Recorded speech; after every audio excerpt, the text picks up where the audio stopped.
जिस साधक को कर्मयोग के मार्ग पर चलना हो उसको पहले यह मान लेना चाहिए कि मैं योगी हूँ। जिसको ज्ञान योग के मार्ग पर चलना हो उसको पहले यह धारणा कर लेनी चाहिए कि मैं जिज्ञासु हूँ। जिसको भक्ति योग के मार्ग पर चलना हो उसको पहले यह मान लेना चाहिए कि मैं भक्त हूँ। तात्पर्य है कि साधक को योगी होकर या जिज्ञासु होकर अथवा भक्त होकर साधन करना चाहिए। जो योगी होकर साधन करता है उसको जब तक योग की प्राप्ति ना हो तब तक संतोष नहीं करना चाहिए। योग नाम समता का है। समत्वम योग उच्यते। राग द्वेष हर्ष शोक आदि द्वंद्व योगी बनने में बाधक हैं। अतः साधक का उद्देश्य राग द्वेष मिटाने का होना चाहिए। कर्म दो उद्देश्य से किए जाते हैं, फल प्राप्ति के लिए और फल त्याग के लिए। जो फल प्राप्ति के उद्देश्य से कर्म करता है वह कर्मी होता है और जो फल त्याग के उद्देश्य से कर्म करता है वह कर्मयोगी होता है। इसलिए कर्मयोग के साधक को पहले ही यह धारणा कर लेनी चाहिए कि मैं योगी हूँ। अतः फल प्राप्ति के लिए कर्म करना मेरा उद्देश्य नहीं है। इस प्रकार फलासक्ति का त्याग करके उसको अपना कर्तव्य कर्म करते रहना चाहिए। उसके सामने अनुकूल या प्रतिकूल जो भी परिस्थिति आए उसका सदुपयोग करना चाहिए, भोग नहीं करना चाहिए। सुखी दुखी राजी नाराज होना परिस्थिति का भोग है। अनुकूल परिस्थिति में दूसरों की सेवा करना और प्रतिकूल परिस्थिति में सुखेच्छा का त्याग करना उसका सदुपयोग है। सदुपयोग करने से अनुकूल और प्रतिकूल दोनों परिस्थितियां राग द्वेष मिटाने में हेतु हो जाती हैं। कर्म मात्र का संबंध पर के साथ है, स्व के साथ नहीं है। कारण कि स्व अर्थात स्वयं में कभी अभाव नहीं होता। अभाव ना होने के कारण स्वयं को कुछ नहीं चाहिए। जब कुछ नहीं चाहिए तो अपने लिए कोई कर्म करना बनता ही नहीं। दूसरी बात, जिन कारणों से कर्म किए जाते हैं वे प्रकृति के हैं। प्रकृति के साथ स्वयं का कोई संबंध ना होने से स्वयं पर अपने लिए कुछ भी करना लागू होता ही नहीं। इसलिए जो मनुष्य अपने लिए कर्म करता है वह कर्मों से बंध जाता है। यज्ञार्थात् कर्मणो अन्यत्र लोको अयम कर्म बंधनः। परंतु जो अपने लिए कुछ न करके दूसरों के लिए ही सब कर्म करता है वह कर्म बंधन से मुक्त हो जाता है। यज्ञायाचरतः कर्म समग्रम प्रविलीयते। निष्काम भावपूर्वक दूसरे के लिए कर्म करने का नाम यज्ञार्थ कर्म है। यज्ञार्थ कर्म करने वाले को परिणाम में यज्ञ शेष के रूप में योग की प्राप्ति हो जाती है। यज्ञ शिष्टाशिनः संतो मुच्यन्ते सर्वकिल विषय। यज्ञ शिष्टामृत भुजो यान्ति ब्रह्म सनातनम। मैं योगी हूँ, मैं जिज्ञासु हूँ, मैं भक्त हूँ, मैं साधक हूँ। यह साधक का स्थूल शरीर नहीं है प्रत्युत भाव शरीर है। स्थूल शरीर योगी जिज्ञासु अथवा भक्त नहीं होता। अगर साधक में पहले ही यह भाव हो जाए कि मैं संसारी नहीं हूँ, मैं तो साधक हूँ, तो उसका साधन बड़ा तेज चलेगा। जैसे विवाह के समय जब लड़का दूल्हा बन जाता है तब उसकी चाल बदल जाती है। कारण कि उसकी अहमता में यह बात आ जाती है कि मैं तो दूल्हा हूँ। इसी तरह साधक की अहमता में भी मैं साधक हूँ यह बात आनी चाहिए। अगर अहमता में मैं संसारी हूँ यह बात बैठी रहेगी तो संसार का काम बढ़िया होगा, साधन बढ़िया नहीं होगा। जो बात अहमता में आ जाती है उसको करना बड़ा सुगम हो जाता है। इसलिए साधक के लिए अपनी अहमता को बदलना बहुत आवश्यक है। जो सेवक जिज्ञासु या भक्त बनकर साधन नहीं करता उसका किया हुआ साधन निरर्थक तो नहीं जाता पर उसकी सिद्धि वर्तमान में नहीं होती। अतः मैं साधक हूँ, मैं कर्मयोगी हूँ, मैं ज्ञान योगी हूँ अथवा मैं भक्ति योगी हूँ ऐसा मानकर साधन करना चाहिए। कर्मयोग का एक नाम सेवा है। इसलिए कर्मयोग के साधक को मैं सेवक हूँ यह बात अहमता में लानी चाहिए। मैं सेवक हूँ इस अहमता से यह बात पैदा होगी कि मेरा काम सेवा करना है, कुछ चाहना मेरा काम नहीं है। साधक मात्र के लिए यह खास बात है कि मुझे संसार से कुछ लेना नहीं है, मुझे स्वार्थी भोगी नहीं बनना है। संसार का सुख लेने के लिए मैं नहीं हूँ। जो सुख चाहता है वह सेवक नहीं होता। कोई सा भी साधक हो, उसको पहले से ही सुख को तिलांजलि देनी पड़ेगी। साधक का काम साधना करना है, सुख भोगना नहीं। जो भोगी होता है वह साधक नहीं होता। भोगी रोगी होता है, योगी नहीं होता। भोगी को दुख पाना ही पड़ता है, वह दुख से कभी बच सकता ही नहीं। सेवक वह होता है जो हर समय सेवा करता है। वह भोजन करे तो भी सेवा, शौच स्नान करे तो भी सेवा, कपड़े धोए तो भी सेवा, व्यापार करे तो भी सेवा। जो भी काम करे सब सेवा भाव से करे। परंतु ऐसा तब होगा जब उसके भीतर यह भाव रहे कि मैं सेवक ही हूँ। अगर उसमें मैं मनुष्य हूँ अथवा मैं ब्राह्मण हूँ, मैं वैश्य हूँ, मैं गृहस्थ हूँ, मैं साधु हूँ आदि भाव पहले हैं और मैं सेवक हूँ यह भाव पीछे है, तो उससे कर्मयोग बढ़िया नहीं होगा। कर्मयोगी में मैं सेवक हूँ यह भाव पहले और मैं मनुष्य हूँ आदि भाव पीछे रहने चाहिए। ऐसे ही मैं भक्त हूँ, मैं जिज्ञासु हूँ अथवा मैं साधक हूँ यह भाव पहले रहना चाहिए। जैसे ब्राह्मण में मैं ब्राह्मण हूँ यह भाव हरदम जागृत रहता है, ऐसे ही साधक में मैं साधक हूँ यह भाव हरदम जागृत रहना चाहिए। ऐसा होने से मनुष्य भाव, शरीर भाव मिट जाता है। मैं मनुष्य हूँ यह 5 भौतिक मनुष्य शरीर है और मैं साधक हूँ यह भाव शरीर है। भाव शरीर के मुख्यता होने से साधन निरंतर होता है। कर्मयोगी स्थूल, सूक्ष्म और कारण तीनों शरीरों की सेवा करता है। शरीर को भोगी, आलसी, अकर्मण्य नहीं बनने देना स्थूल शरीर की सेवा है। विषयों का चिंतन न करना, सबके सुख और हित का चिंतन करना सूक्ष्म शरीर की सेवा है। समाधि लगाना, अपने सिद्धांत पर अचल रूप से दृढ़ रहना, अपने कल्याण के निश्चय से विचलित न होना कारण शरीर की सेवा है। स्थूल शरीर से होने वाली क्रिया, सूक्ष्म शरीर से होने वाला चिंतन और कारण शरीर से होने वाली स्थिरता, तीनों को ही अपना और अपने लिए ना मानना उनकी सेवा है। कारण कि स्थूल शरीर की स्थूल जगत के साथ, सूक्ष्म शरीर की सूक्ष्म जगत के साथ और कारण शरीर की कारण जगत के साथ एकता है। इसलिए शरीर को संसार से अलग मानना बहुत बड़ी गलती है। शरीर और संसार को अपना तथा अपने लिए मानना बहुत घातक है। ऐसा मानने वाला साधक नहीं बन सकता, भले ही उम्र बीत जाए। इसलिए कर्मयोगी को ऐसा मानना चाहिए कि मैं संसार का हूँ और संसार की सेवा के लिए हूँ।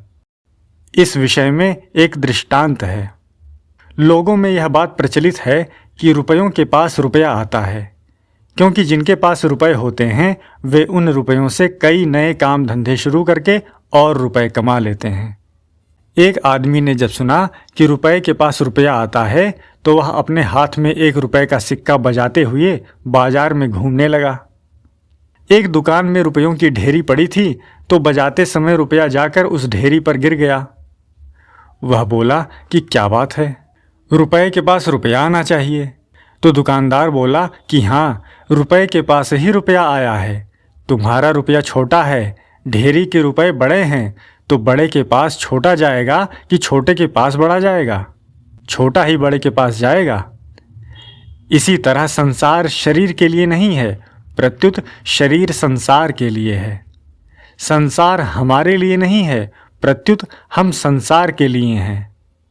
इसलिए साधक के भीतर यह भाव रहता है कि मैं संसार के काम आऊं। साधक को चाहिए कि वह चाहे तो मैंपन को शुद्ध कर ले, चाहे मैंपन को मिटा दे, चाहे मैंपन को बदल दे। कर्मयोगी मैंपन को शुद्ध करता है, ज्ञान योगी मैंपन को मिटाता है और भक्ति योगी मैंपन को बदलता है। इसलिए कर्तृत्वाभिमान रहते हुए भी मनुष्य कर्मयोग और भक्ति योग का अनुष्ठान कर सकता है, परंतु कर्तृत्वाभिमान रहते हुए ज्ञान योग का अनुष्ठान नहीं कर सकता। वह ज्ञान की बातें भले ही सीख ले पर सिद्धि नहीं होगी। कर्मयोग और भक्ति योग में पहले कामना मिटती है, पीछे अहंकार मिटता है। ज्ञान योग में पहले अहंकार मिटता है, पीछे कामना स्वतः मिटती है। तात्पर्य है कि कर्मयोग और भक्ति योग अहमता रहते हुए भी चल सकते हैं, पर ज्ञान योग अहमता रहते हुए नहीं चल सकता। इसलिए अहंकार के रहते हुए ज्ञान योग कष्टपूर्वक चलता है। अव्यक्ता ही गतिर्दुखम देहवद्भिर्वाप्यते, और अहंकार मिटाने पर सुखपूर्वक चलता है। सुखेन ब्रह्म संस्पर्शम अत्यंतम सुखमश्नुते। परंतु जो भोग भी भोगता रहे, सुख भी भोगता रहे, लोभ भी भोगता रहे, रुपए भी इकट्ठा करता रहे, ऐश आराम भी करता रहे, उसका कोई भी योग सिद्ध नहीं होता। वह साधक भी नहीं हो सकता, सिद्ध होना तो दूर रहा। भक्त मैंपन को मिटाता नहीं है, प्रत्युत बदलता है। मैंपन को बदलना बहुत सुगम होता है। जैसे लड़की का विवाह होता है तो मैं कुंवारी हूँ, यह मैंपन सुगमता से बदल जाता है। ऐसे ही भक्त मैंपन को बदल देता है कि मैं संसार का नहीं हूँ, मैं तो भगवान का हूँ।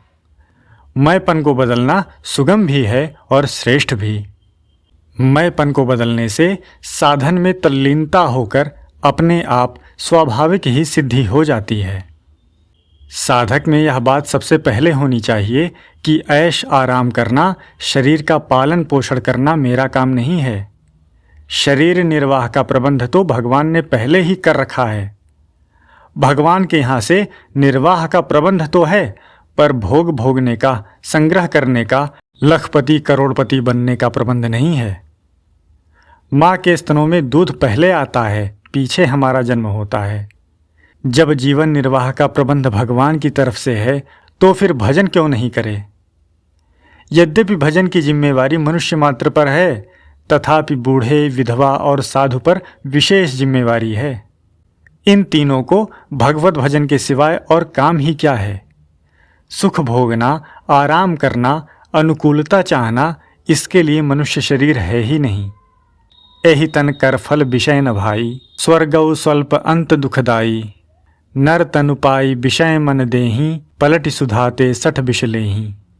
इसलिए जो सुख आराम मान बड़ाई चाहता है वह साधक नहीं हो सकता, वह तो भोगी है। मान बड़ाई चाहना भी भोग है, क्योंकि मान शरीर का और बड़ाई नाम की होती है, अपनी नहीं। मनुष्य मरने के बाद भी बड़ाई चाहता है कि 2-4 पुस्तकें बना दें अथवा कोई ऐसा मकान बना दें जिससे लोग मुझे याद करें। इसको मारवाड़ी भाषा में गीतड़ा और भीतड़ा कहते हैं। पर साधक को मान बड़ाई, यश कीर्ति से दूर रहना चाहिए। बिच्छू सी बड़ाई जाके नागिनी सी नारी है। उसको तो परमात्मा की प्राप्ति करना है। स्वर्ग आदि ऊंचे लोकों की प्राप्ति करना भी साधक का काम नहीं है। स्वर्गौ स्वल्प अंत दुखदाई, भगवान कहते हैं, न पारमेष्ठ्यम न महेंद्रधिष्ण्यम न सार्वभौमम न रसाधिपत्यम न योग सिद्धिर पुनर्भवम वा मय्यर्पितात्मेच्छति मद विनान्यत। स्वयं को मेरे अर्पित करने वाला भक्त मुझे छोड़कर ब्रह्मा का पद, इंद्र का पद, संपूर्ण पृथ्वी का राज्य, पाताल आदि लोकों का राज्य, योग की समस्त सिद्धियां और मोक्ष भी नहीं चाहता। अनेक लोगों का यह स्वभाव होता है कि वे सेवा वहीं करते हैं जहां मान बढ़ाई मिले। मान बढ़ाई वाहवाही के बिना वे काम कर ही नहीं सकते। कोई अच्छा काम हो जाए तो वे कहते हैं इसको हमने किया, पर काम बिगड़ जाए तो दूसरों पर दोष लगाते हैं। ऐसी वृत्ति वालों का कल्याण कैसे होगा। सब अच्छा काम मैंने किया, यह कैकेयी वृत्ति है, और सब अच्छा काम दूसरों ने किया, यह राम वृत्ति है। कैकेयी कहती है, तात बात में सकल संवारी, भय मंथरा सहाय बिचारी। कछुक काज विधि बीच बिगारेऊ, भूपति सुरपतिपुर पगुधारेऊ। और राम जी कहते हैं, गुरु वशिष्ठ कुल पूज्य हमारे, इनकी कृपा दनुज रन मारे। ए सब सखा सुनोह मुनि मेरे, भय समर सागर कह बेरे। मम हित लागी जन्म इन्ह हारे, भरतहु ते मोहि अधिक पियारे। अतः मान बढ़ाई, सुख आराम पाने के उद्देश्य से काम करना साधक के लिए अनुचित है। साधक जिस मार्ग को अपना ले उसी में दृढ़ता से लगा रहे। फिर सुख आए या दुख आए, प्रशंसा हो या निंदा हो, उसकी परवाह न करे। जितना कष्ट आता है, विपरीत परिस्थिति आती है, वह केवल हमारी उन्नति के लिए ही आती है। इसमें एक रहस्य की बात है कि जब हमारा साधन ठीक चलता है और ठीक चलते चलते हम कुछ सुख भोगने लगते हैं और अभिमान करने लगते हैं कि मैं अच्छा साधक बन गया हूँ, तब भगवान विपरीत परिस्थिति भेजते हैं। परंतु जब हम ज़्यादा घबरा जाते हैं तो फिर भगवान अनुकूलता भेज देते हैं। समय समय पर अनुकूलता प्रतिकूलता भेजकर भगवान हमें चेताते रहते हैं, हमारी रक्षा करते रहते हैं। मुझे कुछ लेना नहीं है, प्रत्युत देना ही देना है, ऐसा विचार करने से मनुष्य साधक बन जाता है।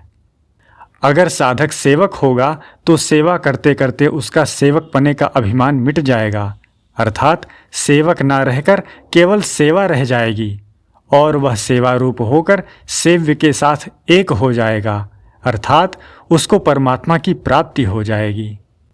ऐसे ही अगर साधक जिज्ञासु होगा तो उसमें जिज्ञासुपने का अभिमान मिटकर केवल जिज्ञासा रह जाएगी। केवल जिज्ञासा रहते ही जिज्ञासा पूर्ति हो जाएगी, अर्थात तत्व ज्ञान हो जाएगा। इसी तरह अगर साधक भक्त होगा तो उसमें भक्तपने का अभिमान नहीं रहेगा और वह भक्ति रूप हो जाएगा, अर्थात उसके द्वारा प्रत्येक क्रिया भक्ति ही होगी। भक्ति रूप होकर वह भगवान के साथ अभिन्न हो जाएगा।